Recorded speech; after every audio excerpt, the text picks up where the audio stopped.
A very good day to you. It's wonderful to be with you again on the show. I am busy at the moment reading the book of Judges. I'm reading the book all about Gideon at the moment. And it's in Judges chapter 8 and from verse 23 through to verse 28. Have a look at it after the program.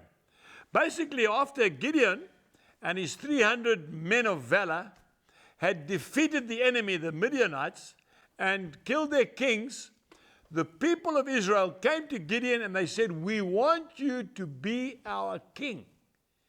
You know, it was very touching. Gideon turned around and he said, "No, I will not be your king. The Lord himself, Jehovah, will be your king." I thought that was such an honorable thing. But the very next verse, he says, "But all that loot that you took from the enemy, all their earrings, their gold earrings, etc., I want them."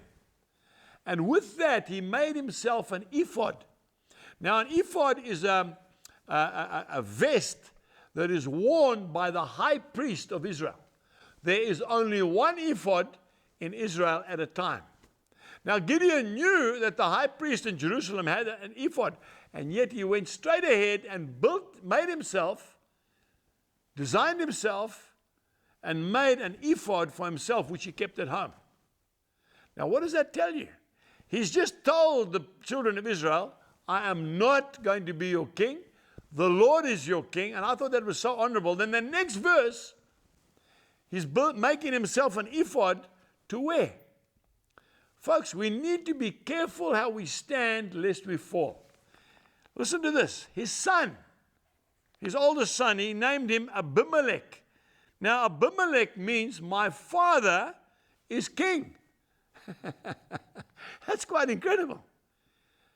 Gideon named his son Abimelech, which means my father is king. So even though Gideon did not want to be the king, he actually desired to be a king and called his son that name. And of course, when Gideon died, Israel backslid right into immorality and even worse than that.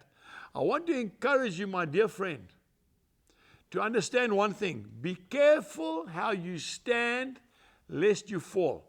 If you look at 1 Corinthians chapter 10 and verse 12, I'll read it again. Therefore, Paul says, "Let him who thinks he stands take heed lest he fall." I think one of the saddest things for me in my life, and I've read it time and time again, and it worries me. And it concerns me. People who start so well for God and don't finish in the end. Jesus talks about it. It's not about the man that starts the race. It's about the man that finishes the race that God is concerned with. Paul says again in the book of Philippians, chapter 10, verse 12, "Not that I have attained, nor been perfected, but I press on to lay hold of that for which Christ Jesus has laid hold of me." And you know, Paul finished strong, folks. He died as a martyr. They cut his head off in Rome. Peter finished strong, folks. They crucified him upside down because he said, "I'm not worthy to be crucified like my Lord." And every one of the disciples died a martyr's death. Not one of them died of old age. Folks, we need to finish the race. We need to finish strong. It's no good us starting well and then ending up falling off the bus at the end. How can we do that, Angus? You're asking me that question. How can I be sure that I'm going to finish? By spending time with God, by spending time in the Word, by spending time with fellow believers, men of the same heart as you, by spending time in prayer and fasting, by disciplining your life. This is a war that we're in. This is not a Sunday school picnic, folks. This is the real thing. There's no more. This is not the dummy run. This is it. After this is the judgment. Press on. Fight the good fight like a good soldier. And by the grace of God, we'll make it. Till next time. Goodbye. We trust that you have been blessed by today's message.